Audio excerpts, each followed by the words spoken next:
Chemo দেওয়া হয়েছে।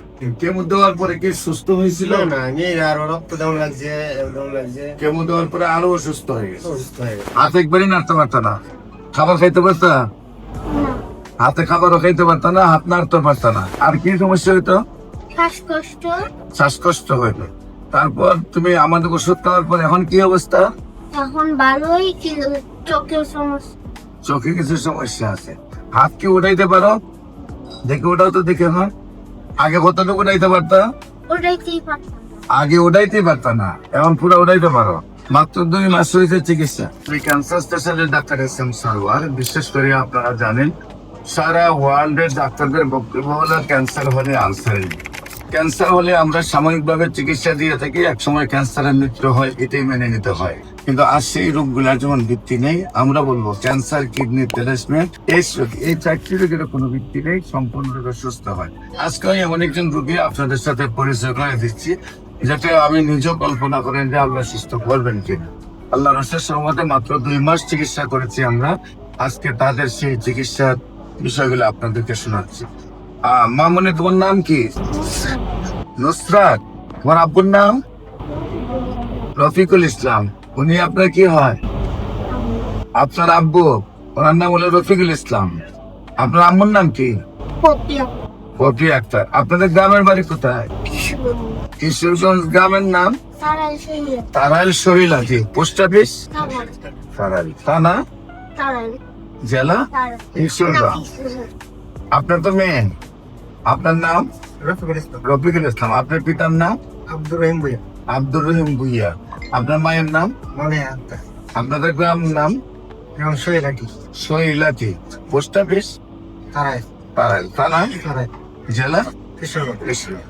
আপনার বাবুর কি হয়েছিল? হয়েছে মানে প্রথম হাত ভেঙে গেছে, ভেঙে গেলে আমাদের ধরেন 2-3 মাস পর পাঁচটায় পড়াইছি, আবার পড়ে গিয়ে দেখা যায় ভাঙা গেছে। কিশোরগঞ্জ বললাম, কিশোরগঞ্জ করতে যেতাম ঢাকা কয়েকটা মেডিকেলে পড়ছি, পরীক্ষা টরীক্ষা করলাম, পড়ানো করে ধরা পড়ছে বন্ধে। তবে আহমদ মেডিকেলে আমি 4 টাকা দেওয়ার পরে দেখতেছি যে উন্নতই হয়। না, কোথায় তো হয়েছেন কেমো? আহমদ মেডিকেল। আহমদ মেডিকেল। কোথায় করছে? হচ্ছে ধানমন্ডি। ধানমন্ডিতে। ধানমন্ডিতে আহমদ মেডিকেলে আপনি এই কেমো দেওয়া হয়েছে। কেমো দেওয়ার পরে কি সুস্থ হয়েছিল? না আমি আরো রক্ত দাম লাগছে, একদম লাগছে, কেমো দেওয়ার পরে আরো অসুস্থ হয়ে গেছে। অসুস্থ হয়ে গেছে। তারপরে আপনি পাইলাম একটা ডাক্তার কি বললো? ডাক্তার বললো কেমো 4টা কেমো দেওয়ার পরে অপারেশন। অপারেশন। অপারেশনের যে আপনি এইখানে অপারেশন আরো দেখছেন, আর তাদের অবস্থান কি? এই অবস্থা বেশি মানে সুবিধা না, অপারেশন করার পরে সুবিধা না।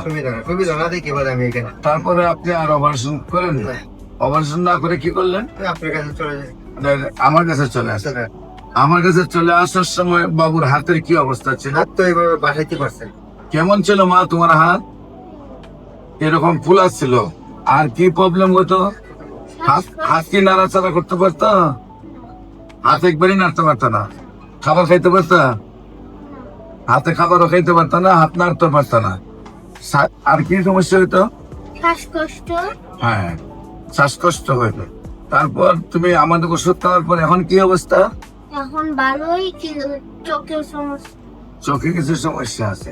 হাত কি উঠাইতে পারো? দেখে ওটাও তো দেখে এখন। আগে কতটুকু উঠাইতে পারতা? ওটাইতেই পারতাম না। আগে উঠাইতে পারতা না, এখন পুরো উঠাইতে পারো। মাত্র 2 মাস হয়েছে চিকিৎসা। আমরা বলেছি কি 4 মাসে সুস্থ হবেন নাকি? আল্লাহ রহমতে 2 মাসে সম্পূর্ণ সুস্থ। হ্যাঁ, সম্মানিত দেশবাসী, আপনারা যারা দেখছেন এই বাবুটাকে, আপনারা সবাই দোয়া করবেন আল্লাহ যেন তাকে স্থায়ীভাবে সুন্দরভাবে আজীবন ভালো রাখে। আশা করি সবাই মিলে আমরা দোয়া করলে সে সুন্দরভাবে সুস্থ হয়ে যাবে।